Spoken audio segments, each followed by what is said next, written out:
I was sitting across from the bank manager, confused and sweating under the air conditioning, when he pushed the papers toward me and said, "Ma'am, are you sure you didn't authorize this?" It was a mortgage loan application for a house I'd never seen in a city I'd never been to. And at the bottom of the page in black ink was my full name and signature. Only I didn't sign it. But someone else had, someone who knew every detail of my life, someone who had access to everything. My husband. Y'all, I nearly passed out in that chair. I was frozen. All I could think was, why? Why would he use my name? Why would he lie about something so big? And more importantly, what else was he hiding? But nothing, and I mean nothing, could have prepared me for what I was about to find out. What I uncovered next wasn't just a betrayal, it was a full-blown second life. And somehow I was the foundation of it all. Let me tell you how it started. My name is Crystal, I'm 34 years old, and I live in Charlotte, North Carolina. I work as a freelance interior designer. I've always loved colors, furniture, making cozy spaces. Clients come to me with a blank room, and I turn it into something warm and personal. That's what I do, and that's who I am. Or at least who I thought I was. I met my husband, Kirk, 7 years ago at a charity gala for a children's hospital. He was tall, handsome, well-dressed, and had this way of making everyone feel like they were the only one in the room. He told me he ran a logistics company, transportation and freight, he said, whatever that meant. I didn't understand all the details, but the man had charm, ambition, and the way he looked at me like I was magic. I fell hard. We got married 2 years later. It wasn't a huge wedding with just close friends and family in attendance. My mom gave me her pearl earrings. Kirk even cried during the vows. Everyone said we looked like the perfect match. In the beginning, everything felt good. We bought a little 3-bedroom fixer-upper outside the city. I set up a home office immediately we moved in together. He, however, was always traveling for work, but he'd come home with little gifts, keychains, local snacks, a scarf from Chicago, all that kind of stuff. He made sure to call every night. He was thoughtful, gentle, dependable, until he wasn't. Thinking back now, I can't help but admit that all the signs were there. The late-night phone calls he'd take in the garage, the bank statements with weird charges in cities he claimed not to be in, the sudden need for privacy with his laptop, the constant password changes, not to mention the weekend trips that turned into full weeks.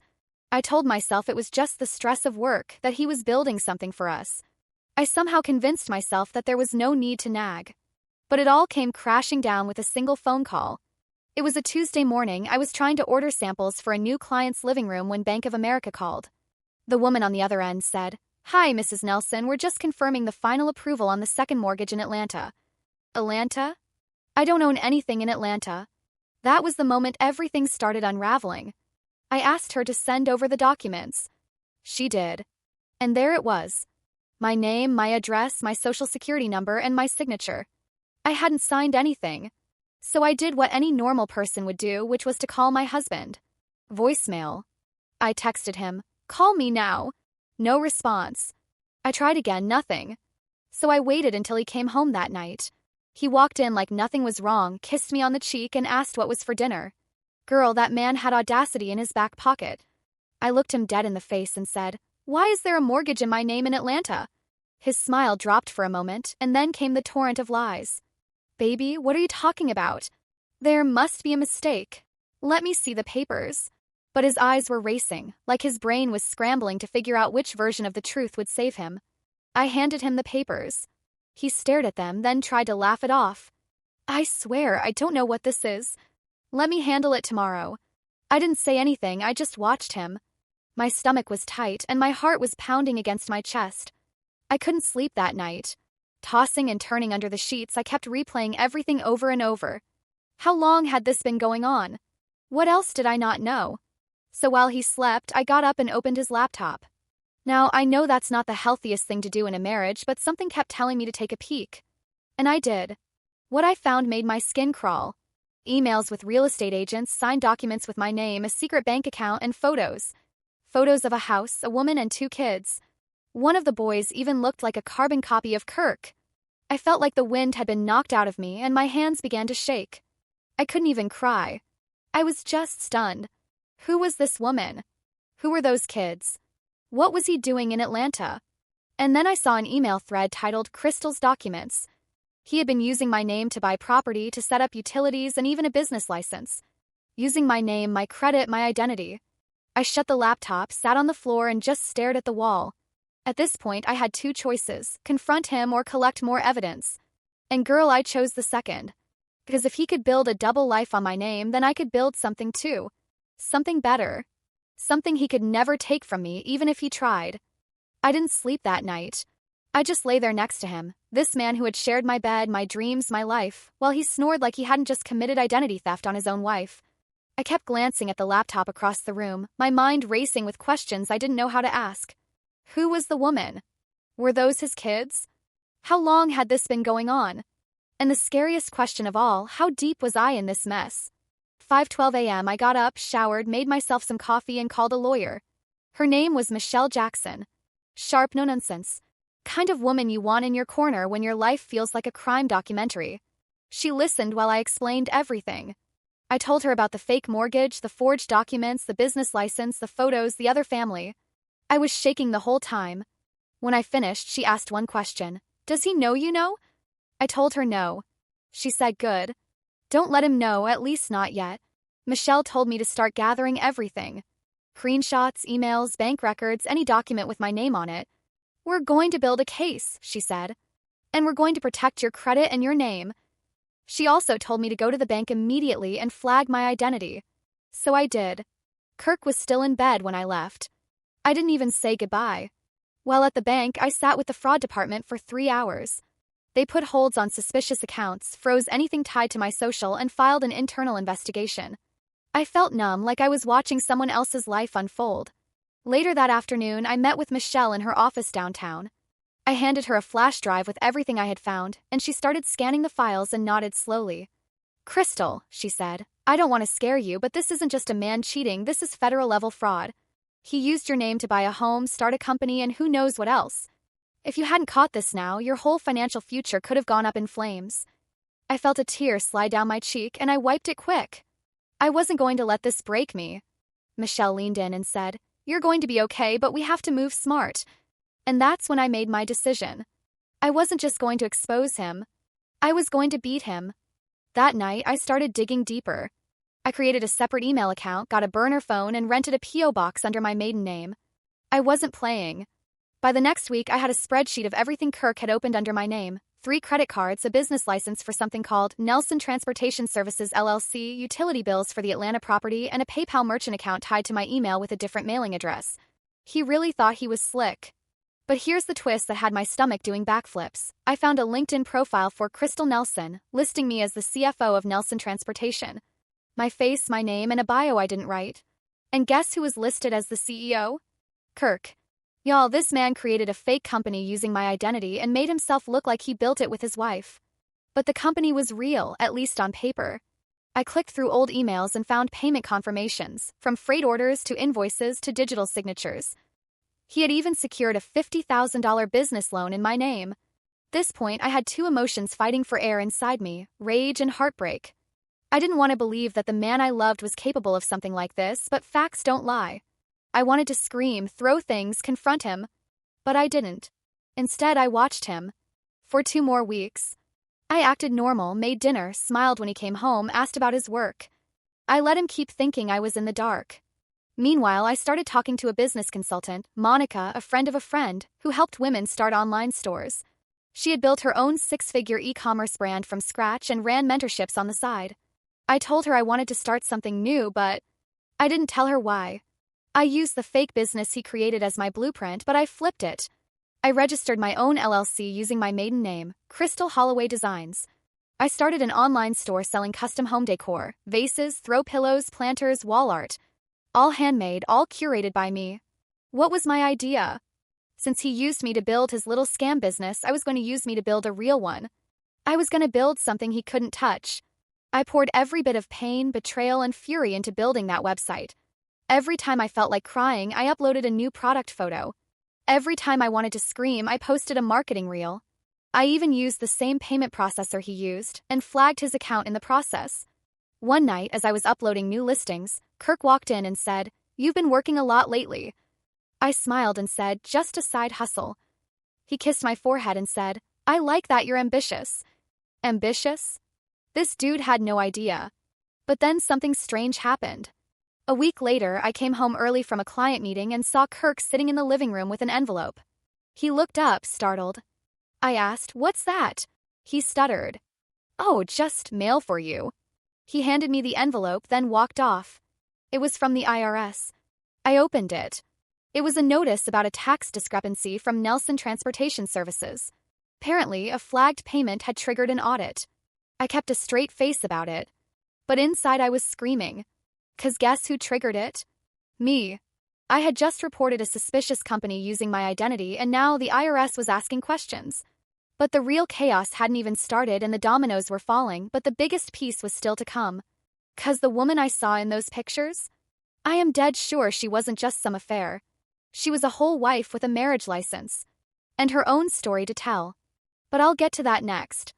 For now, let me ask y'all a question. If you were in my shoes, would you keep pretending to be clueless to gather more dirt? Or would you blow it all up and confront him right then and there? Let me know in the comments section.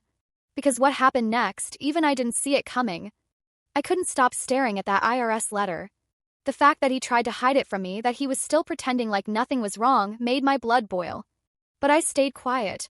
I smiled. I made dinner, and I even rubbed his shoulders that night while watching TV. He had no idea he was living on a ticking time bomb.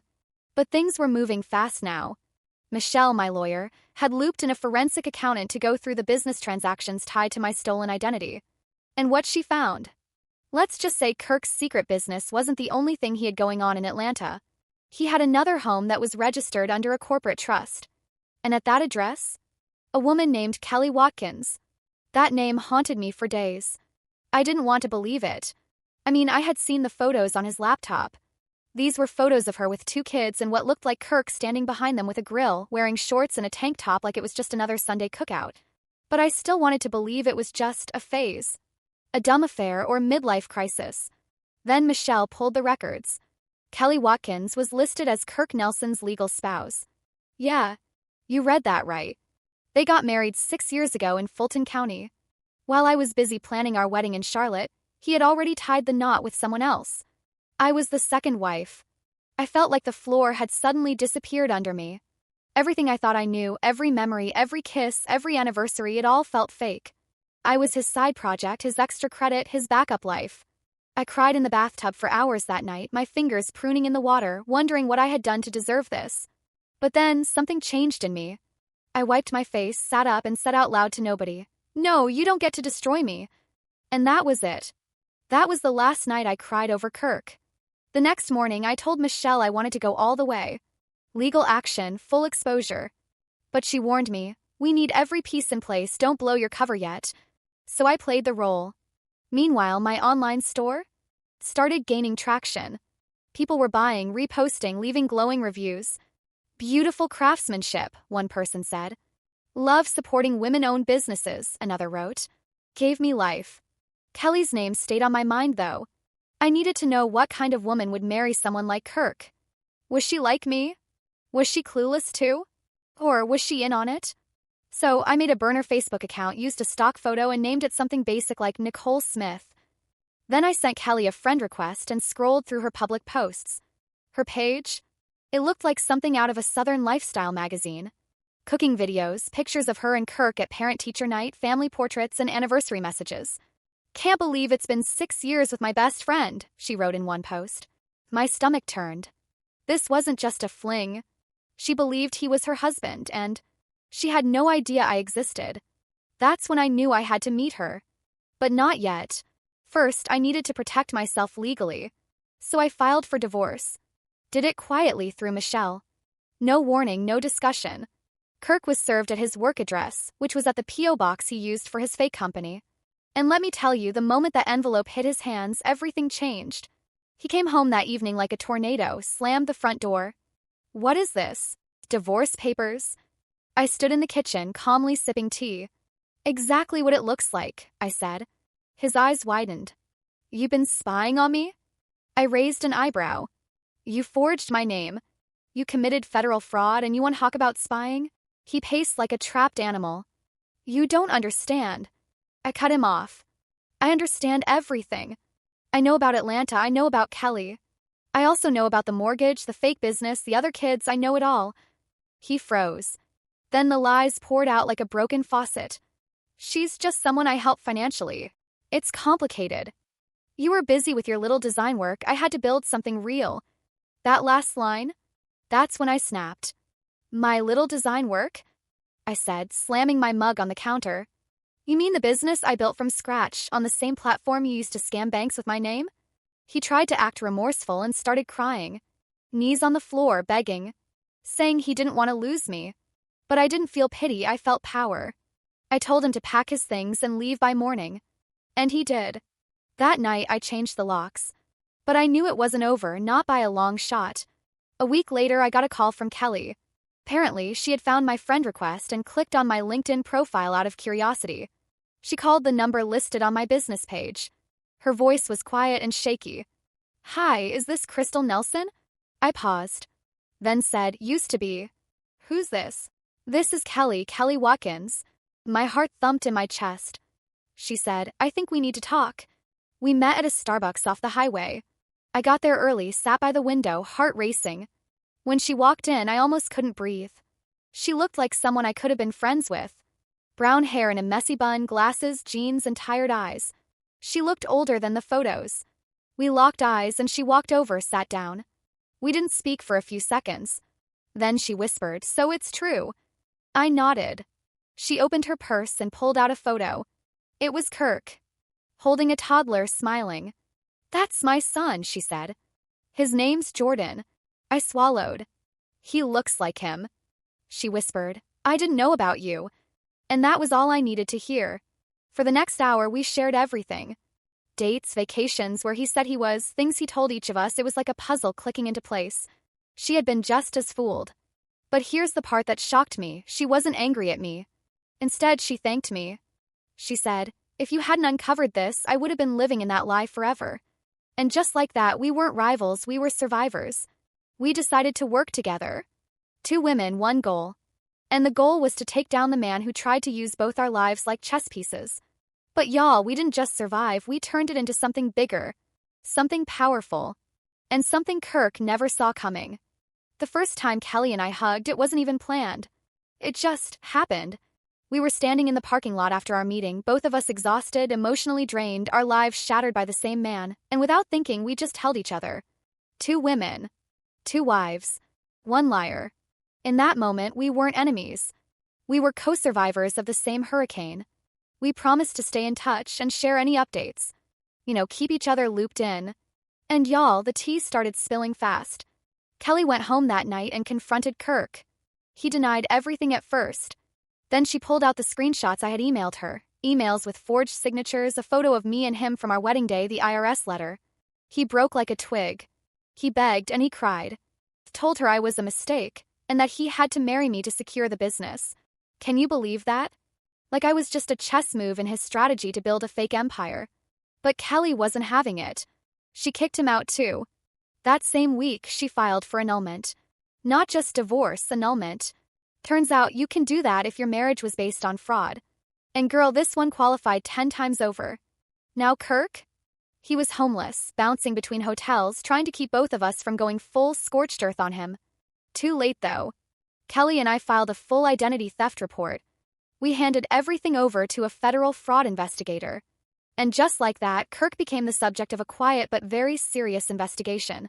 Meanwhile, I was thriving in my new business. Orders from my online store kept growing. TikTok had discovered my handmade planters, and 1 viral video later, I was sold out for 2 weeks straight. People loved the authenticity, the aesthetic, but more than anything, they loved the story behind it. I didn't go into full detail publicly, but I hinted at starting over after betrayal, and women rallied behind me. Messages poured in. Thank you for sharing this. You inspired me to finally leave my cheating ex. I bought your pillow because your strength gives me strength. I cried reading those. It hit me, I wasn't just selling home decor. I was building something bigger. So I decided to go even further. I started a private Facebook group. Called it Her Comeback Circle. Just a small community where women who'd been betrayed by husbands, friends, even family, could share their stories, ask questions, vent, and get support. It started with 15 women. But within a month, it was 4,000. Kelly joined too. She even started sharing recipes and organizing Zoom support calls for women trying to rebuild after marriage fraud. Who knew she was such a good cook? And get this, Kelly used to work in marketing. She helped me refine my brand, revamp my website, and build out an affiliate program. We went from strangers to business partners in under 2 months. Our motto? Healing is the real revenge. But listen, just when we thought things were settling, karma came in with heels on. One morning, I got an alert from Michelle. Check the Fulton County docket. So I did. Kirk had been arrested. Bank fraud, wire fraud, and identity theft. All big-time charges. Apparently, he tried to apply for another loan using someone else's identity, a former coworker. What an idiot. The feds were already watching him, so when he tried to play the same game again, boom. He was caught red-handed. Kelly and I met up again after that. We sat in her kitchen, sipping sweet tea, looking at the news article on her phone. She laughed and said, "Can we throw a party?" I said, "Girl, I already bought cupcakes." But real talk, this wasn't just about seeing him punished, it was about closure. It was about knowing that the man who nearly destroyed both our lives would finally be held accountable. Still, something in me couldn't stop thinking, why? Why do men like Kirk do this? Why build double lives? Kelly had a theory. It's not even about love, she said. It's about power and control.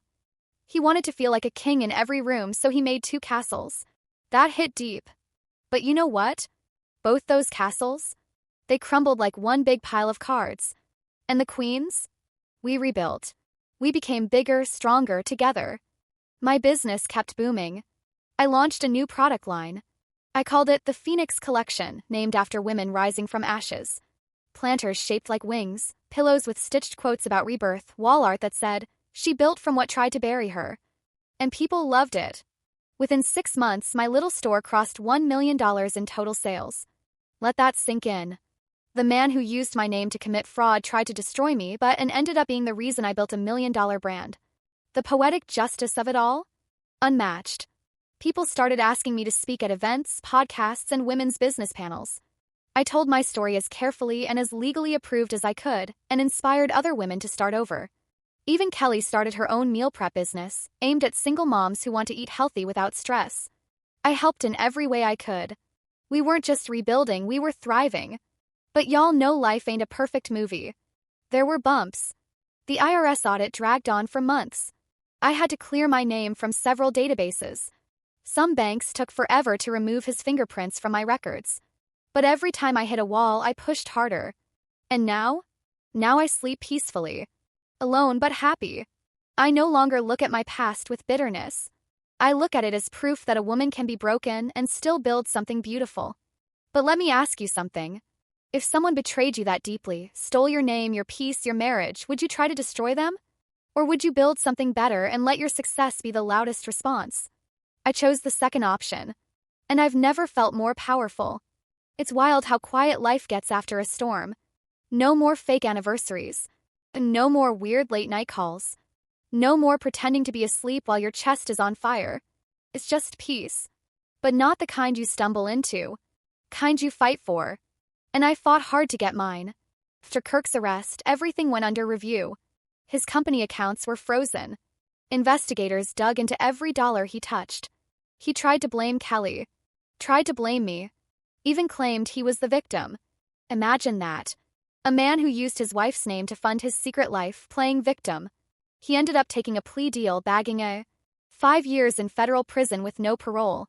When I got the call from my lawyer confirming it, I didn't jump up or scream. I just sat on my porch with my tea and whispered, "Good." He was out of my life finally, fully. But what stuck with me most was how many other women reached out during all of this. They were in their hundreds. Some found me through my store. Others through her comeback circle. They shared their own stories, of husbands draining accounts, forging documents, cheating with cousins, yes, cousins, even faking illnesses.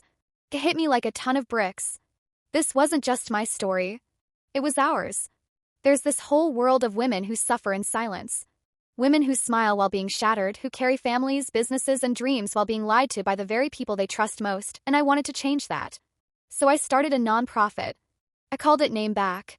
It helps women recover from identity-based fraud in relationships.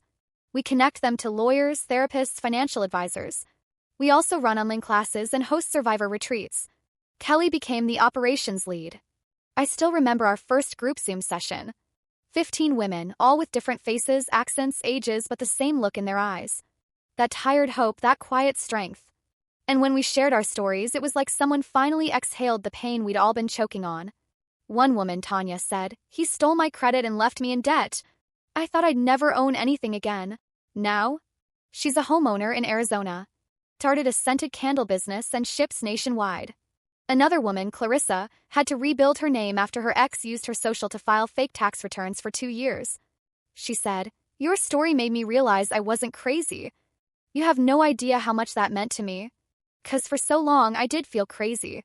Gaslighting is real. People say, 'Why didn't you see the signs?' But they don't understand. Sometimes the signs look like love, like roses, like passports and joint bank accounts.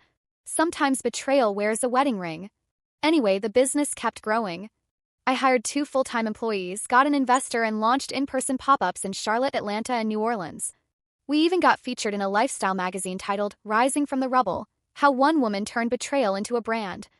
That article got picked up by a morning talk show. I flew out to New York for the segment. I wore this fire-red suit, tailored just right, sharp shoulders, natural curls out, lip gloss popping. I looked in the mirror and whispered to myself, "You did that." The host asked, "If you could go back in time and stop it all from happening, would you?" I paused, then said, "No." And I meant it. 'Cause as painful as it was, that betrayal gave birth to a version of me I didn't know existed. A woman who owns her name, who protects her peace, who builds legacy from the ruins. Kelly and I still talk every week. She's dating again, but rather carefully. Her son Jordan just turned 7. I sent him a Spider-Man blanket from my shop. Sometimes we laugh about how we met. "You're the best thing that came out of the worst thing," she told me. Same, girl. Same. And Kirk? He sent me a letter from prison once. It was a handwritten, rambling apology asking for forgiveness. I didn't respond.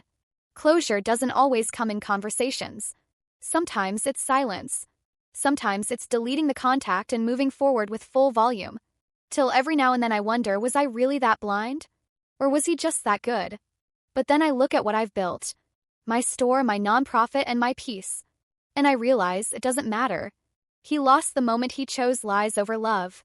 I won the moment I chose me. So to any woman watching this, wondering if she's crazy for doubting her partner, trust your gut. If something feels off, don't silence it just to keep the picture perfect. And if you're in the middle of a mess, just know you can rebuild.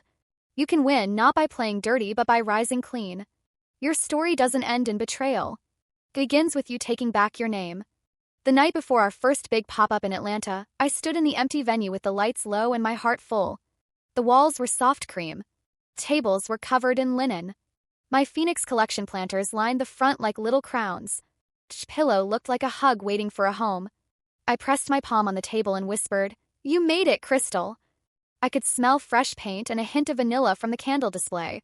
Kelly was in the back, taping a sign straight. She peeked out and said, "You're going to knock this out of the park." Her voice was calm now and strong. She wore jeans, white sneakers, and a smile that didn't crack. I loved that for her. Morning came and the door opened and people poured in. Women hugged me. Some cried, a few brought cookies. One girl said, "You helped my mom leave a bad marriage. We came to support you." I held her hands and said, "Tell your mom I'm proud of her." We sold out of 3 items before noon. A reporter came by with a small camera and asked me for a quote. I said, "This is not just a store, this is a thank you letter to every woman who thought she was finished and got back up." Lunchtime, I slipped outside to breathe. The sky over Atlanta was bright and bold. The air was summer hot.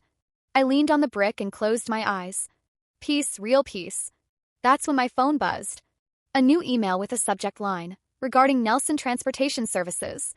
My stomach dipped, but I opened it. "Ms. Holloway, I represent Dallas Shore Capital. We recently purchased outstanding debt from Nelson Transportation Services where you are listed as CFO. Please contact us to resolve your balance." I went cold and my breath caught. CFO. There it was again, my name glued to his lie like gum on a shoe. I walked back inside, face steady, hands tight. Kelly saw me and read my eyes like a book. "What happened?" I handed her the phone. She read it and her jaw set. "No.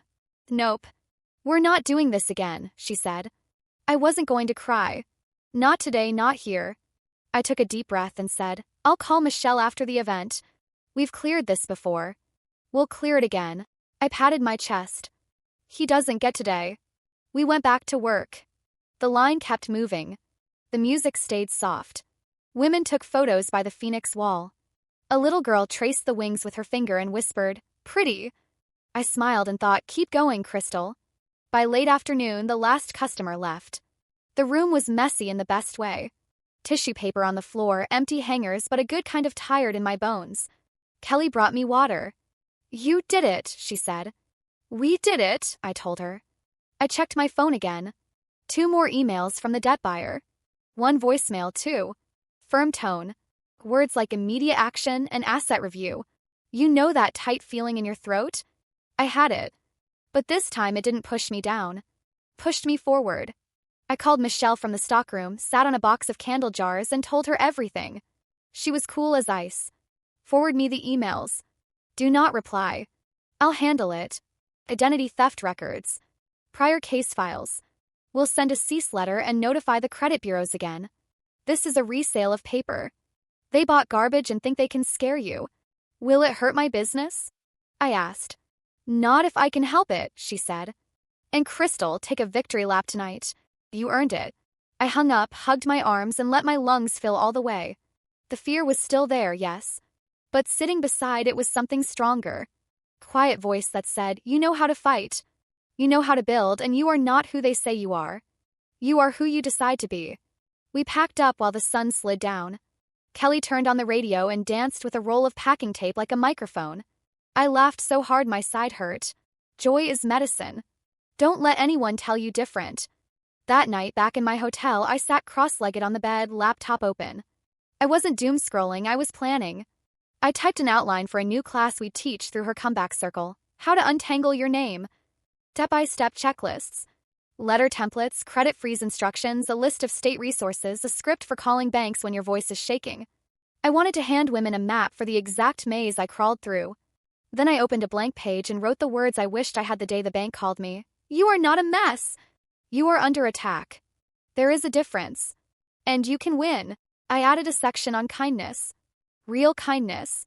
The kind that doesn't mean let people walk all over you. The kind that means be tender with yourself while you stand up and say no. 'Cause those 2 things can live in the same body. Trust me, they live in mine. A soft knock tapped my hotel door.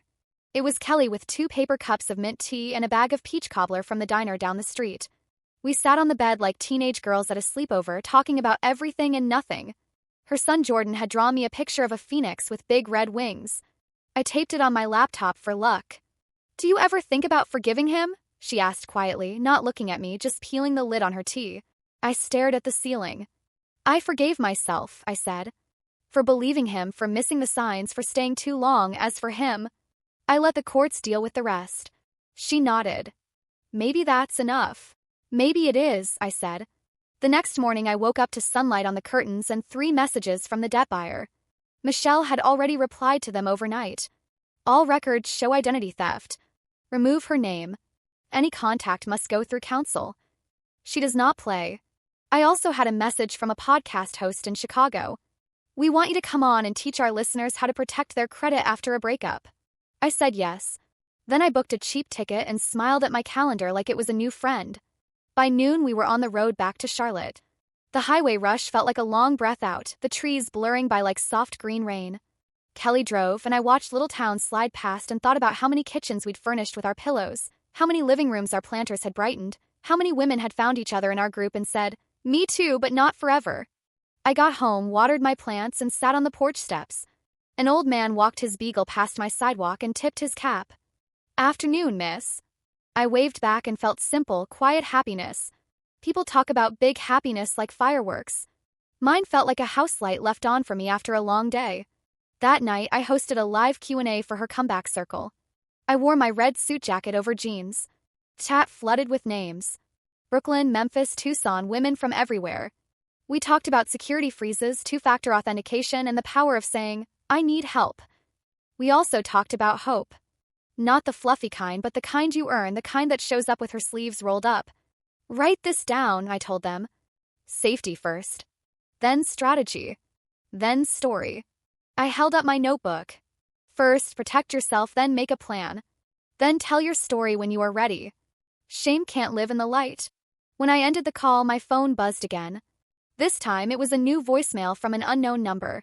I pressed play and held my breath. Ms. Holloway, this is Special Agent Pearson with the Financial Crimes Unit. I'd like to speak with you about a related case. We believe someone connected to Mr. Nelson has been applying for credit using your maiden name in South Carolina. Please call me. I sat very still. The room hummed. My tea went cold in my hand. So it wasn't just old paper being resold. Someone was trying something new. Someone who knew the old playbook. I put the cup down. My mind moved fast, but my heart stayed slow. I opened my notebook to a clean page and wrote the word I always write when the ground shifts. Steady. I texted Michelle. I texted Kelly. I texted Monica. I turned my panic into a list. Calls to make, alerts to set, places to lock down. I knew the steps now, and I wasn't the woman on the bank chair shaking and confused. I was different, and I wasn't alone. Before bed, I stood in my doorway and looked at my home. The soft light, the folded blankets, the little plant by the window that refused to die even when I forgot to water it. That plant is me, I thought, and I laughed at myself for being corny. I climbed into bed and stared at the ceiling and asked the question I always ask when things get loud. What do I want my life to feel like? Not look like, but feel like. And the answer was simple, safe, kind, and useful. I turned off the lamp and whispered, "We keep going."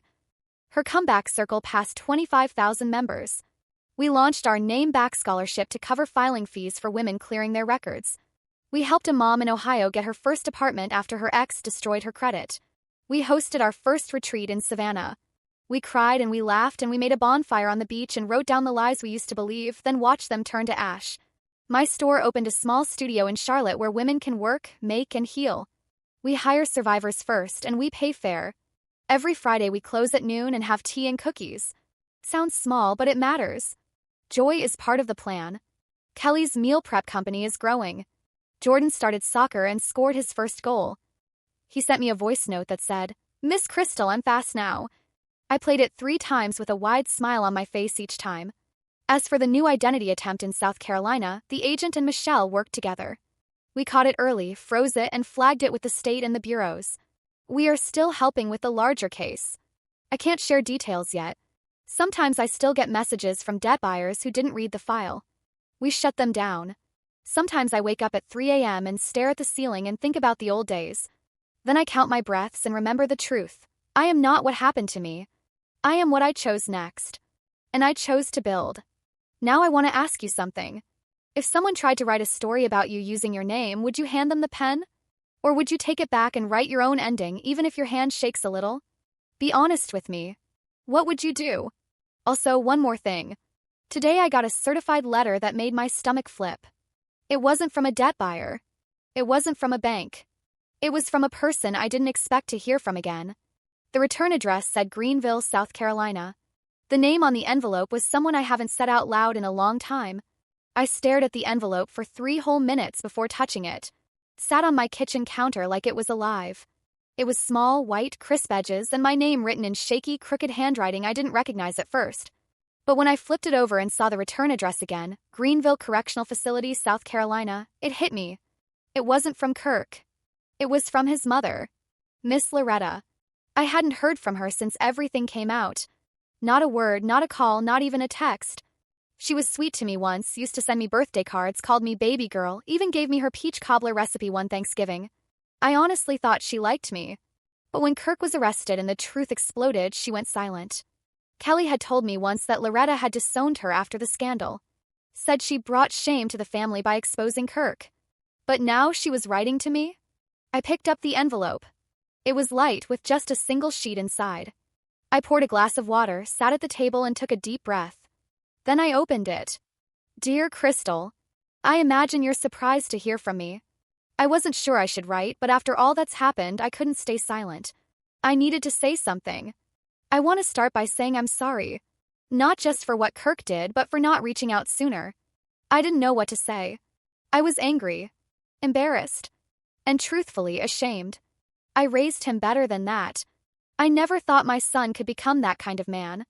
When the news came out, I didn't want to believe it. I thought maybe you were bitter or confused or exaggerating.